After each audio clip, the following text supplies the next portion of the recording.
Dear ladies and gentlemen, good afternoon to everybody. Now we are going to talk about global impact of coronavirus to the global economies. And we decided to show to our Ukrainian audience different insights from different countries so that to understand that in Ukraine we are not having the worst situation. Maybe in some places it's better, in some places it's worse, in some places it's the same. But overall, it's interesting to get to know what other countries are doing and how business communities are doing in order to adjust to the new reality. And it seems to me that we have pretty good selection of speakers who are going to give insights on this particular topic. We have around 200 persons registered for this event, and maybe like slowly they will all join in. But meanwhile, I'll announce the whole list of our panelists. We will have today viewpoints from Vladimir Zuberets, Directorate General for Internal Market, Industry, Entrepreneurship, and Small and Micro and Medium Enterprises at the European Commission. We have Stefan Kegebein, Regional Director of European Eastern Europe, German Eastern Business Association. We have Lauri Veihainen. I'm sorry, maybe the name is not actually well pronounced, but he will join us a little bit later. So that's why I hope that he will forgive my mistaken name. A CEO of East Office for Finnish Industries. We have Jason Collins, CEO, European Australian Business Council Chair, European Business Organizations Worldwide. Sven Erik Beitenbroek, Director Legal and International Affairs, European Chamber of Commerce in Korea and member of EBO's Worldwide Network. And Geraldine Smits, Executive Director of Eurocamara or Camera, Argentina, and Secretary General EBO Worldwide Network. So basically we have different sides of the world being present at this discussion. We will have Vladimir and Lauri joining us a little bit later. So I suggest that we start from Stefan, because you are the closest to us. You are in the center of Europe, and you represent a country which is slowly loosening the limitation when it comes to COVID-19 fight. So what do you feel in Germany, and how business is doing during these turbulent times? Anna, sorry, just to say I'm here. Vladimir, I've joined. Yeah, that's hi, good. Vladimir, everyone. welcome. Hi. Then Stefan, if you don't mind, let's start from Vladimir, European Commission. So Vladimir, maybe you then start and say how European Commission sees the situation in European Union, and what are the plans in terms of supporting the business, particularly small and micro businesses, because they are suffering the most, as far as we can see in Ukraine. Yes. Okay, sure. Yes. Hi, thank you very much, Anna. It's a pleasure to meet you, well, virtually, and a pleasure to see everyone, meet Stefan and also other colleagues from the EBO network. So, hello, good afternoon.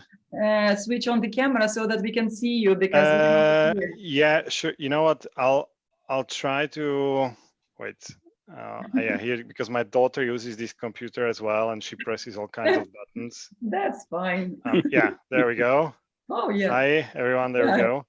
So yeah, sorry, just very briefly a few words from me. Just to introduce myself very quickly, I am the International Relations Officer in the International Affairs Unit in DG GROW. Which basically covers the entrepreneurship, support to SMEs, and also support for the huge area of the EU's internal market, including its externalization, where one of our key interlocutors is precisely the EBO Worldwide Network, and EBOs in particular individual countries across the 5 continents. In my role, I basically am in charge of providing all kinds of support to the network throughout the year. But in particular, we work closely on the organization of its 2 annual meetings. So the annual general meeting that takes place in Brussels, usually at the end of June, and the regional meeting that has most recently taken place and was very well attended in Tokyo in Japan in December, and the year before in Armenia in Yerevan. So during basically the point from our point of view, most important parts of these meetings that of course we hear from all the individual EBOs that attend the concerns in their particular country that European companies face, the success stories, but also now more and more we are working in the so-called clusters. So we have a sort of Africa cluster. We look at Asia, at different regions in Asia. We look at Latin America, and so on and so on. So for us, it's really an excellent source of information to hear really from our colleagues in the ground what are the challenges and what is the situation and how we can best support the EU businesses on the ground in third countries.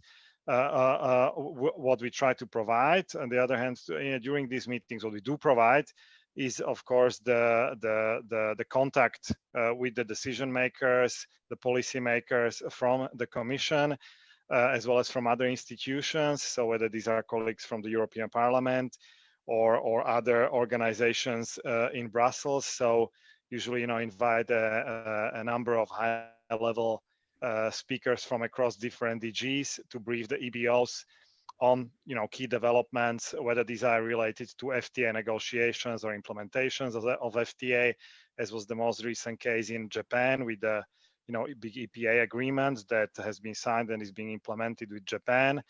But many other topics, such as now there is a new commission. There's a huge priorities such as the Green Deal, the transition to a more digital economy. Now the whole outbreak of COVID-19, so the coronavirus. There's a lot of work being done. Most recently, the communication of the EU global response. So and these are for example topics that we also discuss. We have now every 2 weeks we essentially have a call with the EBO board. So where there's a representative of each continent basically on the board, and we try to see how we can best share information, but also work together on making sure that the support to our colleagues on the ground is efficient as possible. So this would be my brief summary. But if you have any questions, I'm happy to answer them throughout. Thank you, Vladimir. But how is it actually in Brussels, the situation in Brussels, and when it comes to COVID-19 fight? This is what businesses think with regards to difficult situation, and did your life actually change when we entered in the new reality, and what is your life hack, how to combat it in the best possible way? Well, my life, normally I would be sitting in the office with you, so the background would not be much more exciting than it is now. It would be just a white wall. but our lives have indeed changed substantially.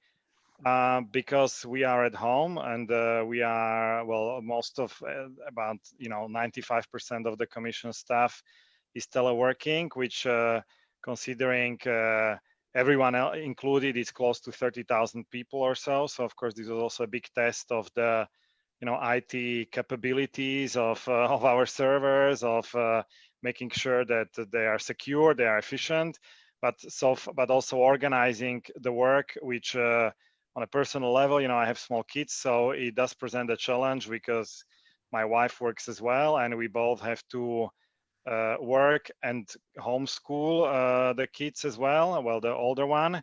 And this is frankly a big challenge for thousands of people who have kids, because the schools are closed as well. Mm-hmm. And so you when you have to juggle the responsibilities of your work, to some extent some work-life balance, but also making sure that your kids don't lose track of school.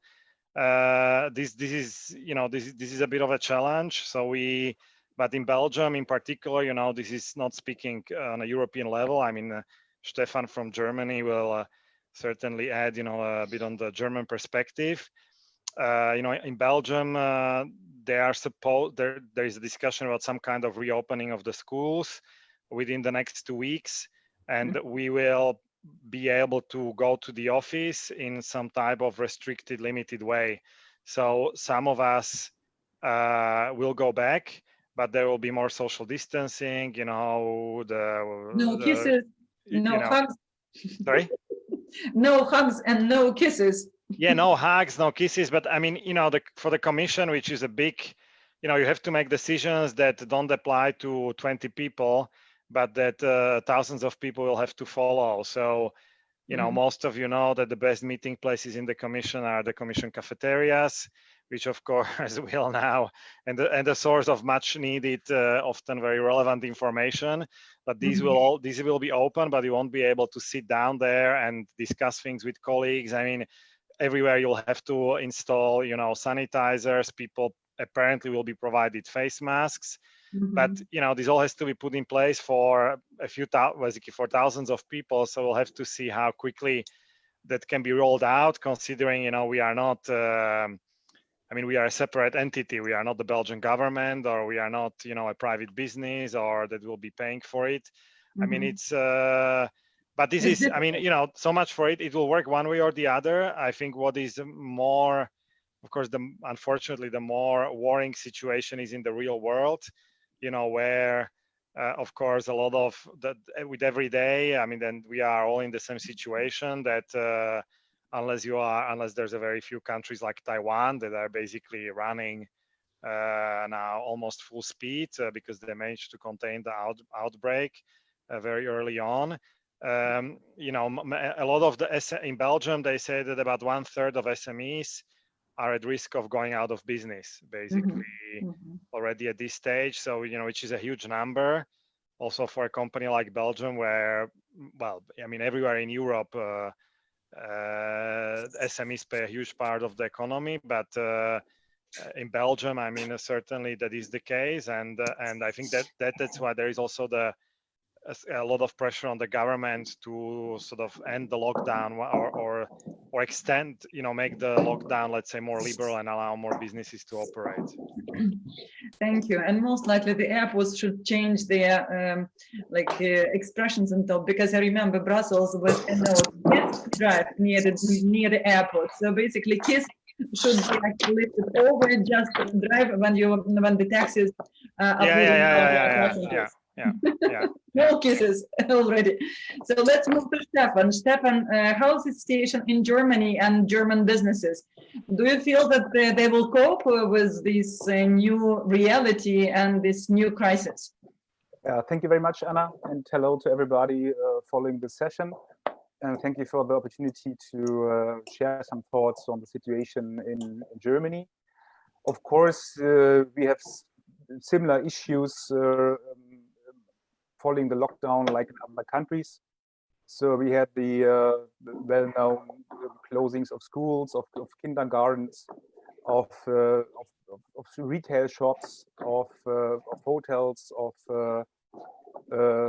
sports facilities, canceling of events, and so on. So similar like in other countries as well.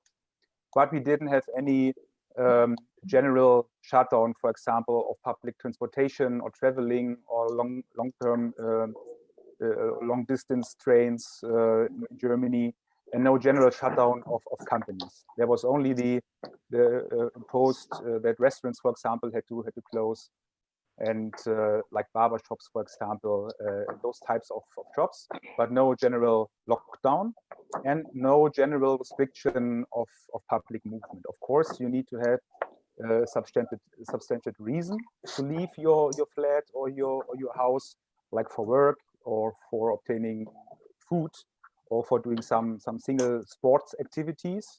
But this was possible throughout the last weeks. So no general lockdown or shutdown, and no this kind of general restrictions imposed by the government. Still, actually, in terms of health, you're doing fine. I mean, like generally, the situation in Germany when it comes to deaths, etc., it's not that dramatic compared to Spain and Italy, right? That is the case. So in the beginning, obviously, only younger people and more healthy people were affected. So that's why the number of deaths have been very low for a very long time. And I guess in the previous 3-4 weeks, the capacities of emergency beds and of respirators were risen, I guess, from 30,000 beds up to almost 40,000. So the capacity was raised dramatically in a positive manner. And of course, there are some healthcare stations which are going to reach the limits, but there are no situations like in Italy or France. So I guess the overall general situation is a good one and a stable one. But the response of the government, do you feel that it was sufficient to support companies, to support people? So what was really remarkable is that all parties and the government and the administration and the parliament really quickly found together and really quickly decided on support measures in March. And the overall assessment on these measures is a quite good one. Even from business associations, usually we always try to find something to improve. Of course, there's always room for improvement, but the general overall assessment on the measures taken is a good one among all parties, political parties, and among all business associations. Of course, there were some people really for solo self-employed people or very small businesses, especially from this tourism sector or restaurant sector, this HoReCa sector, which do not have such a big capital buffer, who really need to urgently financial support and liquidity. But this problem was solved rather quickly as well. So there was no major discussion or criticism on the reaction of the government. But what are the key support measures for businesses? I mean, like what kind of general or standard support the business can gain from the state in case it finds itself in a pretty difficult situation? I guess we have this I don't know, well-known instrument, this short-term working instrument, which helped Germany during the financial crisis in 2008 and 9 a lot. So there's no need for a year or two to release people from the workplaces, even when the company is in economic difficulties. This is a very good stabilizing factor at the moment. Because we see some 700,000 companies applying for this instrument, not to release people from the jobs from the companies, but keep them in the companies and asking for a compensation paid by the National Employment Agency. So it is a very, very important instrument, I guess. For the moment, more than 3 million people are paid via this instrument, so they are not unemployed at the moment, but hired, but paid by this via this fund. So I guess this helps a lot to stabilize the labor market. And when it comes to money, to real money, so we had or end of March the government imposed the Economic Stabilization Fund with a volume of 600 billion euros to provide liquidity, to extend guarantees, for example, and other measures in this direction. We had another package to support solo self-employed persons and rather small enterprises with a volume of 50 billion euro. And through the public-owned development bank, KfW, the framework for guarantees was increased from 465 billion to more than 800 billion euros. So huge money in the game. And the Minister of Finance end of March said, okay, he took out the bazooka immediately, just to really to help with big numbers on first hand. And I guess that was a good decision. Yeah. But do you see the change in life of business community apart from staying from home, working from home, coping with all those regular things which we have just described? But do you see the transition in their mindsets? I mean, in the business mindsets, do you feel that some new trends are going to emerge in Germany? That's a bit early to say. I guess I just read today the latest results of the procurement managers index, and maybe this opinions there gives a little an idea of trends, or where maybe after the crisis there are some focuses or shapes. The good news is that the supply chains are still under stress, but they are starting slightly to recover. That is what the procurement officers of the German companies says.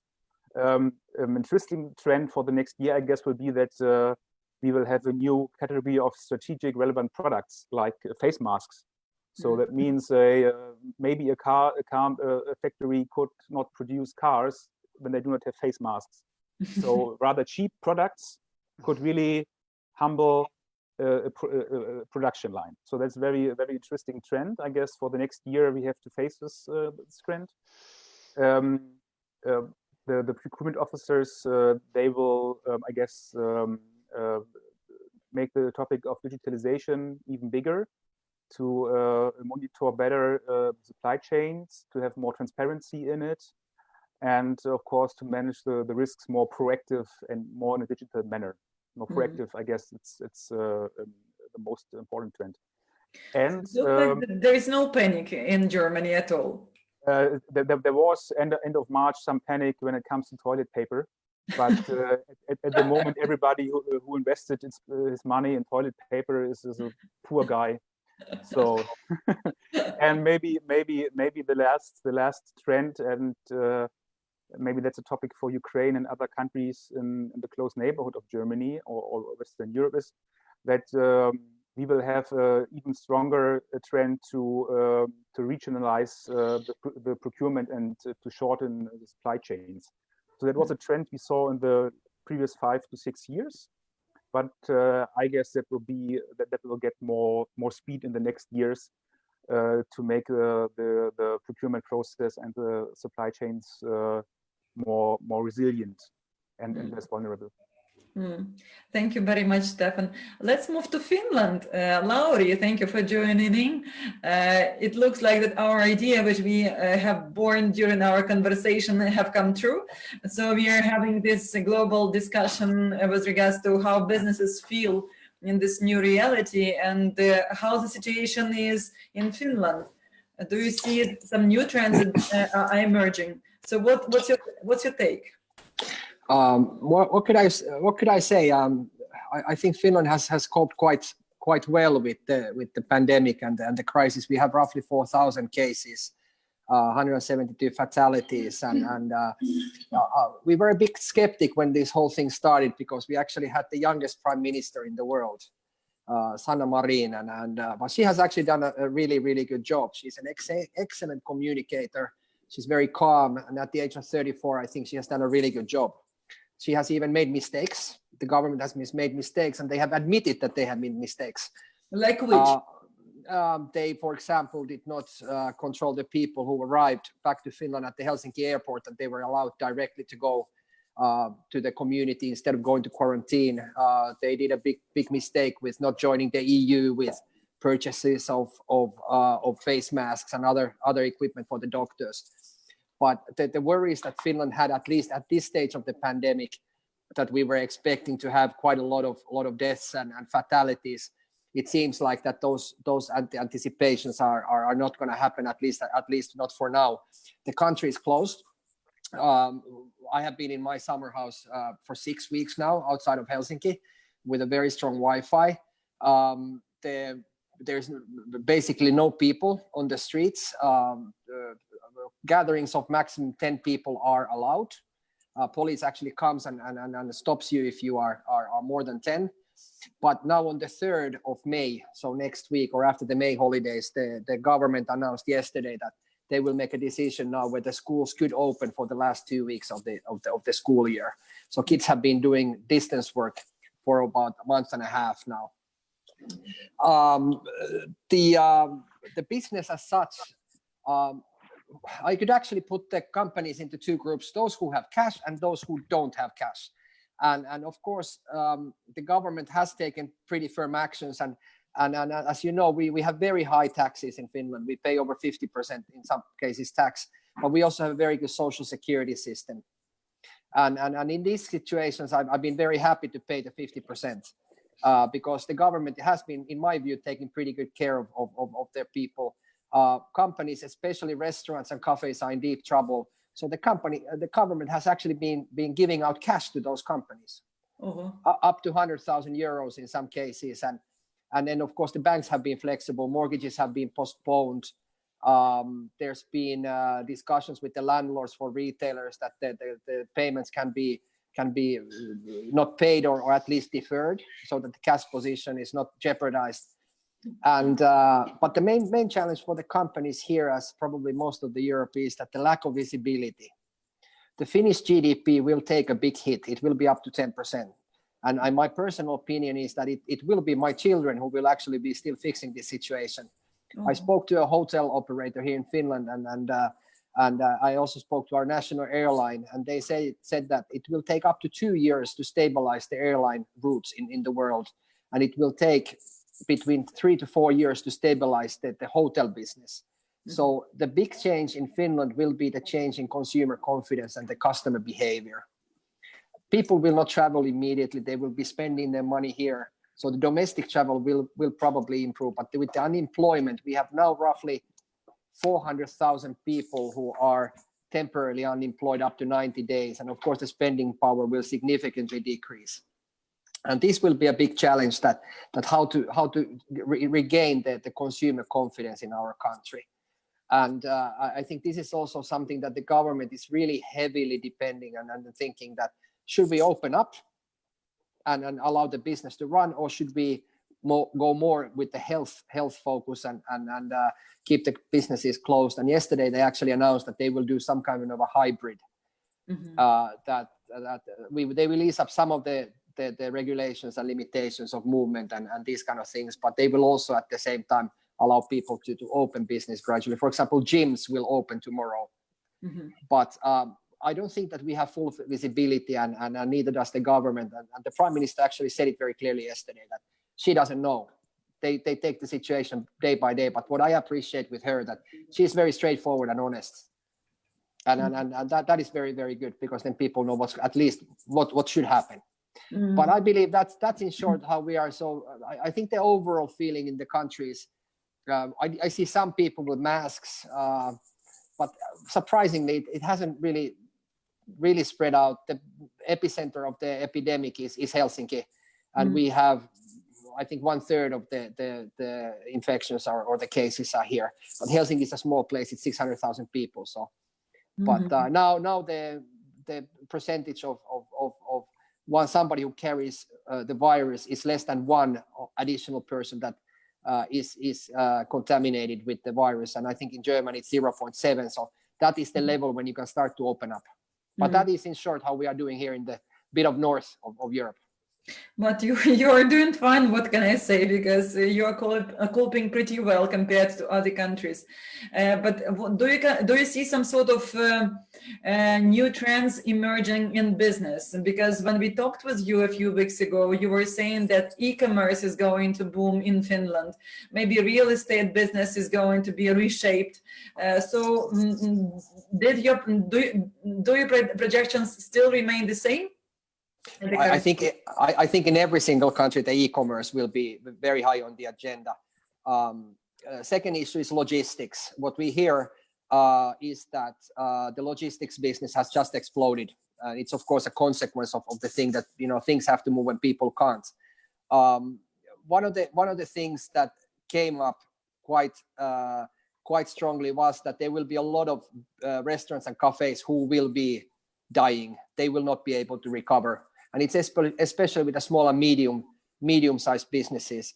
But the main challenge is to really understand that how will the customer or the consumer spend the money, and how can we activate the spending when there will be pretty high unemployment. And this is a global trend.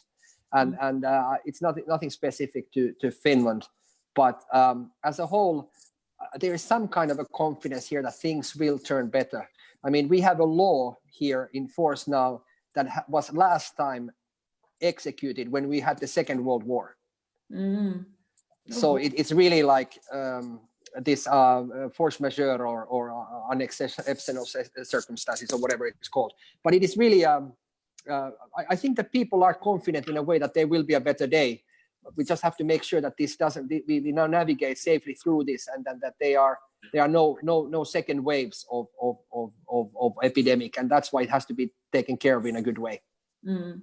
That's good. At least we see now the pluses that everyone pays so much of taxes. At least this is the price then you will get actually when you're having this kind of crisis in your country. So we have a little bit different picture in the country. We have pretty high level of shadow economy. In Ukraine, it sometimes actually amounts to almost 40% of the GDP. But nevertheless, actually, we hope that with this COVID-19 crisis, we will get to know that it's really more healthy and useful to pay taxes, that everyone pays taxes, and then it has returns in the form of support from the state in hard times. Yeah, one more comment maybe, that the teachers in Finland have been very highly respected. It's a very highly respected profession. A teacher makes in a month maybe 3,000 to 4,000 euros a month, maybe 4,000 minus tax 25–30%. But they are so proud of their profession that I'm so proud of the teachers that they have had the energy to keep the really high quality of education we have here in Finland, also distance. My son works harder than before.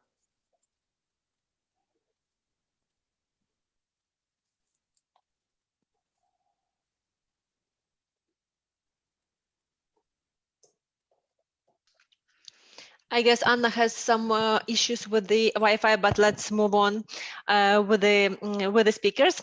Jason, what would you? Hello, do you hear us? Yeah. I'm hearing you fine, thanks. Yeah, can you please tell us a bit what is the situation like in Australia, what government did, and how you plan to recover from the crisis that globally is happening right now?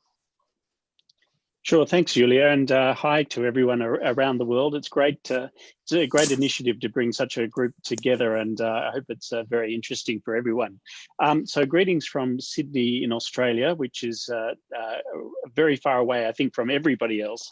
And we are, of course, dealing with the same situation as everyone else. In Australia now, there's about 6,500 cases, and there's about 70 people have died. The country is in partial lockdown. Well, in many ways, it's in full lockdown in the sense that most people are working from their homes, but happily, there hasn't been a complete shutdown. So if you need to go to your place of work to work, if you can't work from home, then this is allowed. People are allowed to go out to exercise and so on. But basically, the government has said that there should be no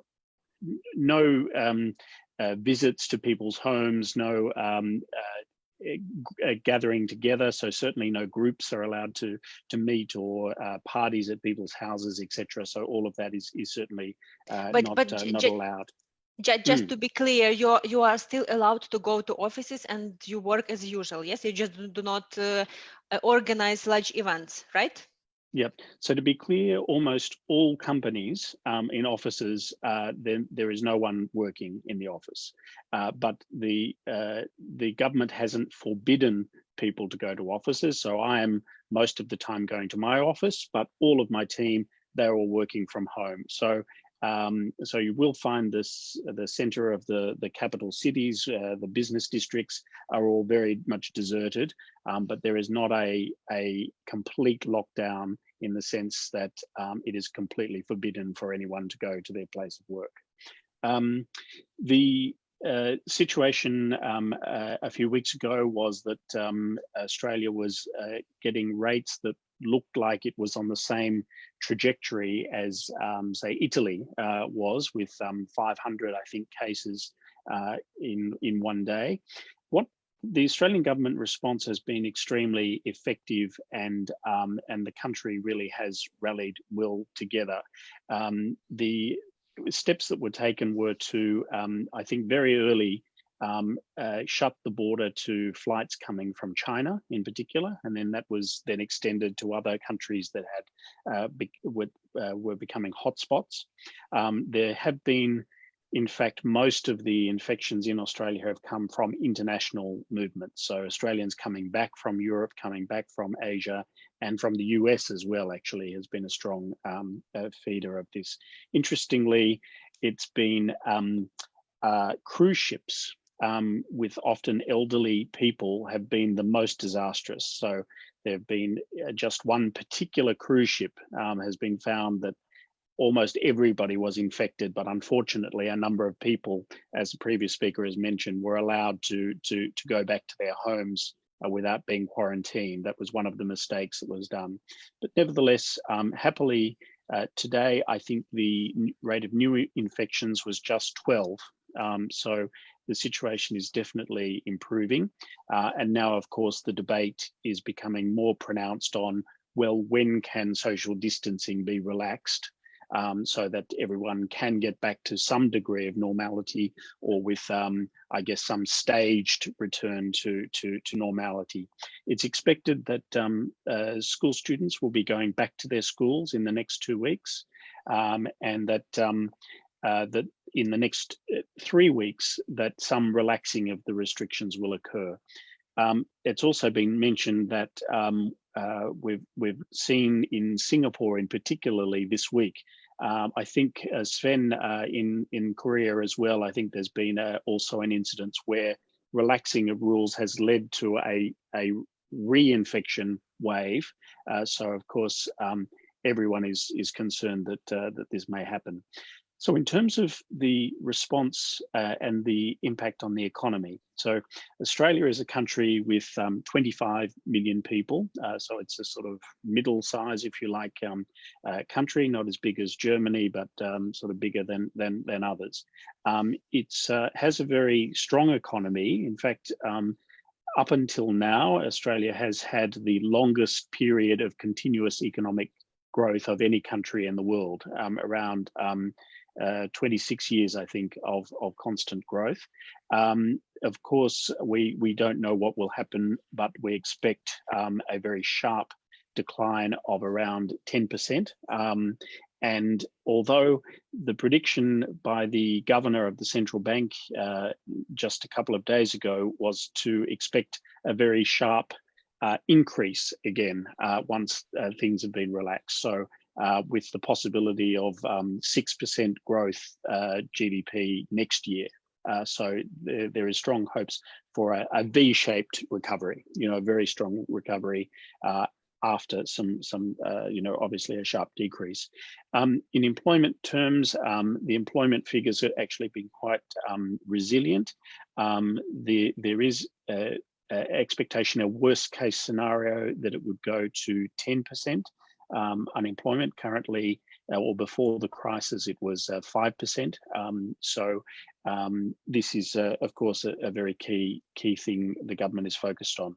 One of the things similar to, I think has been mentioned also, is the Australian government has moved very quickly to underwrite the wages of employees. So for companies that can show that they have had a 30% or more decline in their revenue, that as long as they continue to employ their staff, that the government will subsidise their wages by 1,500 Australian dollars, so around 1,000 euros, I guess, every fortnight, as long as the companies continue to employ those people, even if they're not able to work.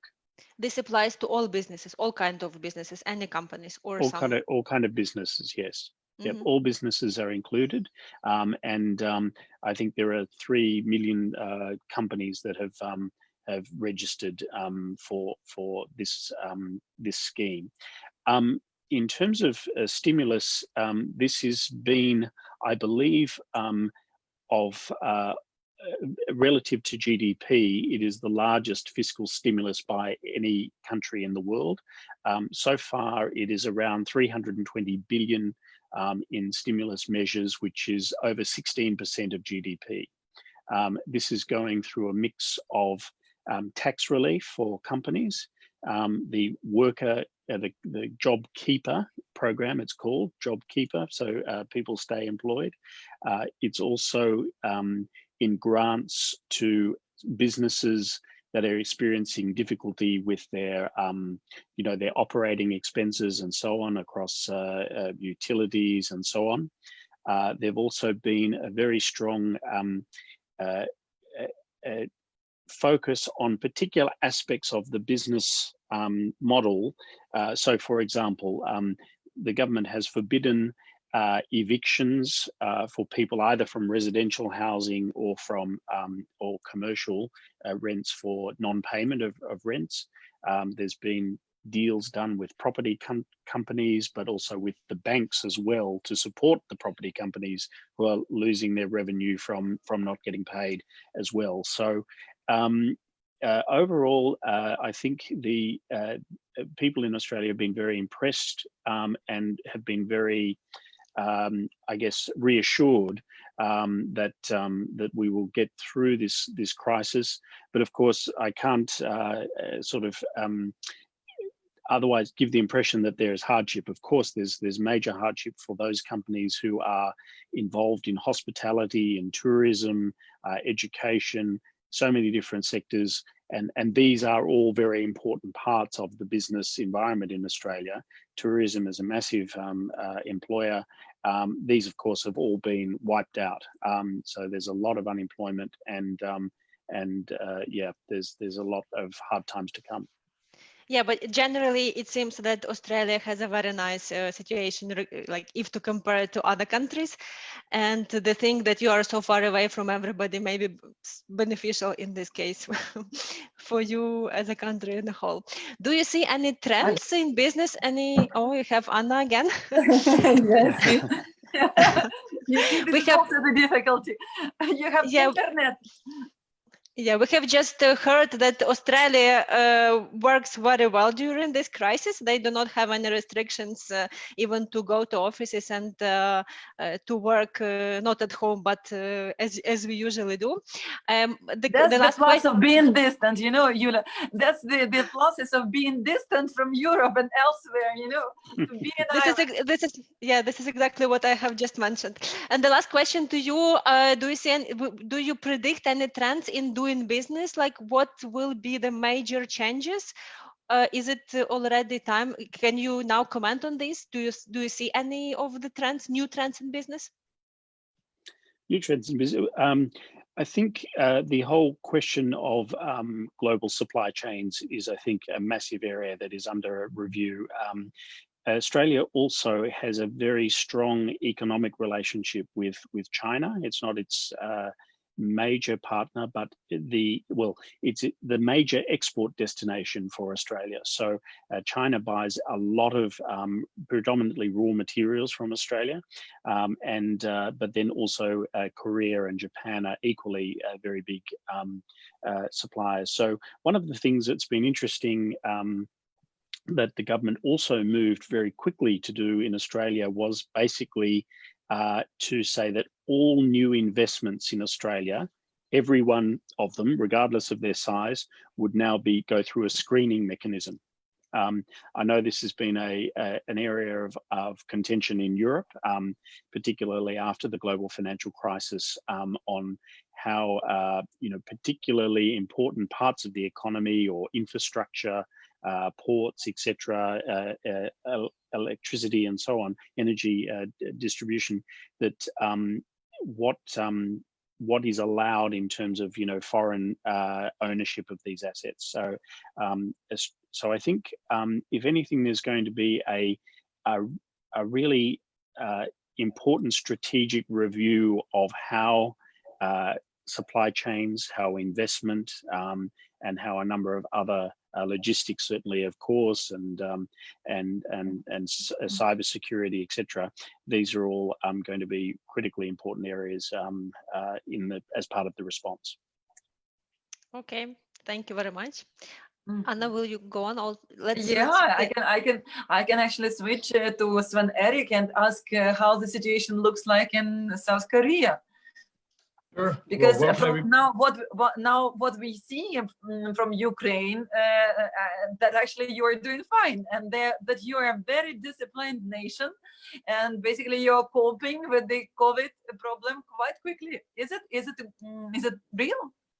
impression? Well, things are pretty good here. It is true that we saw a very, very slow start. It started here on January 20, and then we had a couple increase of singular numbers a day until we reached February 19. At that point, it was found out that there was a lady that we call the super spreader who attended a large-scale religious gathering where she infected many others. As of that point, we saw a sharp increase and a peak on March 2nd, where we had on a daily basis over 1,000 new cases, and thereafter the curve flattened. And as a matter of fact, just today, we only had 8 new cases. And this is the third day that we had after passing the curve, only singular digits in new cases. So that's pretty good. The total numbers where we are now is we have 1,702 confirmed cases and 240 deceased. Still too many deceased and too many cases, but nonetheless, for a nation of 50 million people, this is pretty good. Now, there's obviously a couple things that have worked very well. If you look at testing, again, I mentioned we have 50 million people. We've done 580,000 tests. And there are a couple factors to the success here. Now, unfortunately, these have partly come from hardship in the sense that there was experience with MERS in 2015. And the Korean government has certainly taken its lessons from that. In comparison, MERS was still a lot less impactful. It was 186 cases with a death toll of 36.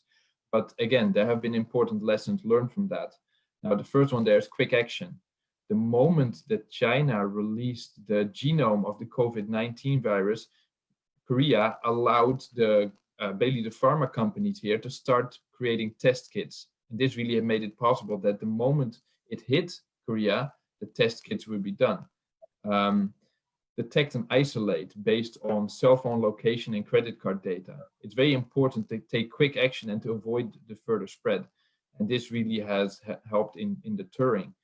Another one is the widespread testing. I said a high number and no limitations, testing as much as possible just to know. And another one, and that's indeed ties in with what you also mentioned, the compliance, the voluntary compliance by the population with social distancing. Basically, when this was announced, cancel non-essential meetings, gatherings, events, and trips. Importantly, like Australia, there was no ban on going to the office, but many companies have implemented home office.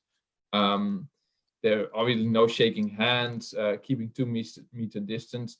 And the measures in Korea have started on February 28 with the social distancing, and that was intensified on March 23. And this really has helped. And as one of the, Korea has not had a full lockdown. Again, things have been voluntary. And now another important aspect here is also that people themselves have taken the precautions. Masks, which were found to be very successful in MERS, that have really been widely spread. At one point, people were stockpiling masks and the government stepped in, making sure that the pharmacies were supplied with a number of masks and everybody was allowed to buy 2 masks per day. They set up a system very quickly to allow people to only buy the masks once a week, and to have two masks for a whole week, and you could only buy them 1 day in the week. Basically, if you were born in a year ending with in 1, or let's say 86 or 81, you could buy them on Monday. 82 and 87, you can buy them on Tuesday, etc. Wow, even so.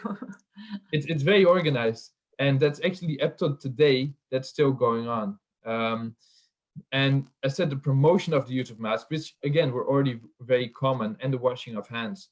Now that has also led to 2 additional benefits. The first one is that it seems that the seasonal flu has ended 12 weeks earlier than before, so that's quite nice.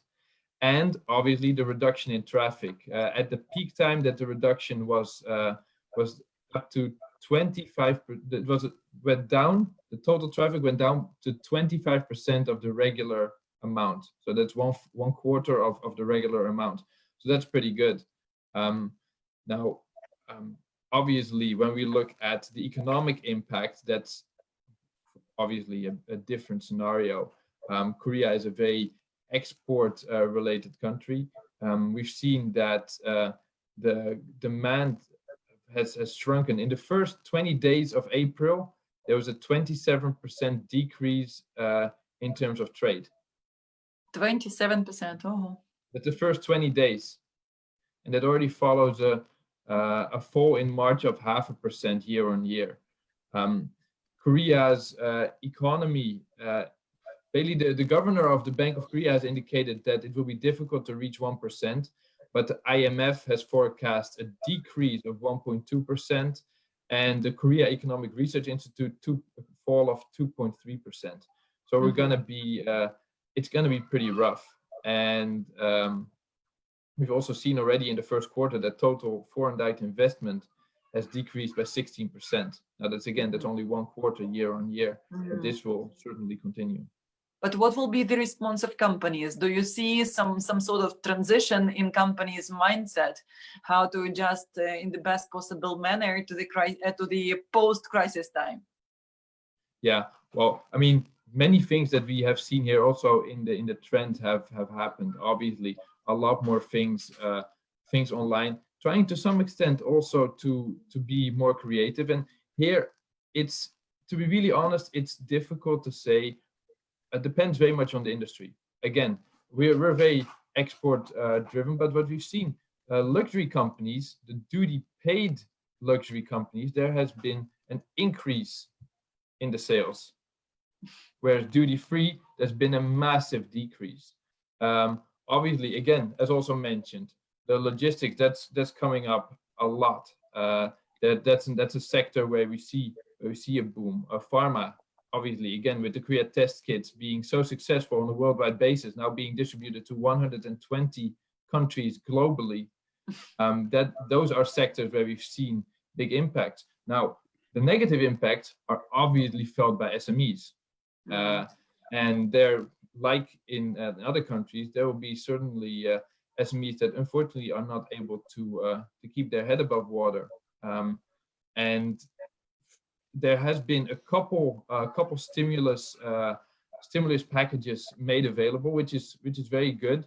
We had an initial, let me see, the total stimulus packages are worth 180 billion euros here. That's about 13% of the country's GDP.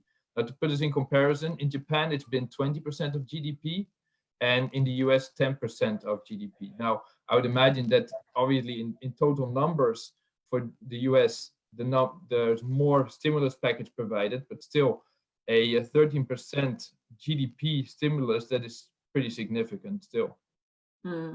That's good to hear still, that actually that Korea copes fine with the crisis, and it's good that businesses will have support from the state once they have a major hit from this economic downturn.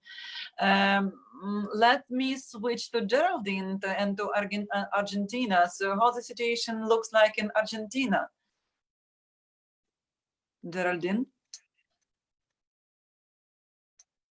Hello? It looks like, it looks like that Argentina is also coping with internet. Not so good. Yes, I'm back. Good. So how the situation in Argentina? Oh, well, it's complicated. First of all, I'm going to make it really quick information about Argentina. We have the second biggest Ukrainian community out of Ukraine, and it's almost 350,000 people. It has Ukrainian roots in Argentina. And Argentina is a country that's like almost 4.5 bigger than Ukraine. But we have only a 43 million people population, so we are not so many Argentines. Situations are really complicated. We only have 3,300 infected, as we know. And only 160 person died from coronavirus. But our problem is we don't receive tests. There was only 33,000 people that were tested against coronavirus. So that's almost nothing. So we don't have really numbers on what's going on, how it's spreading. Argentina is a federate country, so each province, each governor of each province is their own boss. So some provinces are testing, some other are not testing. We have 3 provinces from 33 that said that they never had a patient affected with COVID-19. In one, we can believe them, and the 2 others, we don't believe them. And we know how they work. Today, we have 35% poor people in Argentina, and the estimation is that for end of the year, because of COVID-19, we are going to arrive to almost 50%. We have now an inflation of 35%. So imagine that what today cost $100 in 1 year is going to cost $135. But we are expecting for 2020 a 60% inflation because of COVID-19. We already know that. Inflation is even worse than in Ukraine. Yeah, well, we're used to that. There's an So estimation. you must be immune. Then your businesses have to be immune in case you get used to that. Yes. Yeah. Well, it's a big thing because every year you have, I don't know how many SMEs that's like they're born and 2, 3, 4 days later they're Out. Yeah, they're out of business. But Argentina is a really rich country. Yeah, I know. Because of natural resources, right? Yeah, exactly. So we have copper, we have lithium, we have silver, we have gold. So mining is really promising in Argentina. We also have oil. But yeah, we have government issues. So you see, it looks like that in reality, the authorities and the way how you govern really matters. Yes. Well, you have to know that when the health minister, when the COVID-19 began in the world, the health minister said, yeah, well, we don't worry, there's no problem. The data have arrived to Argentina and we had our first dead person. He had a public announcement saying, well, I didn't thought it was going to arrive as soon as it did in Argentina. So this is a little how Argentina works. They're never prepared. What scares us is that we already know that 35,000 SMEs are having really, really big problems. And do they get support from the state?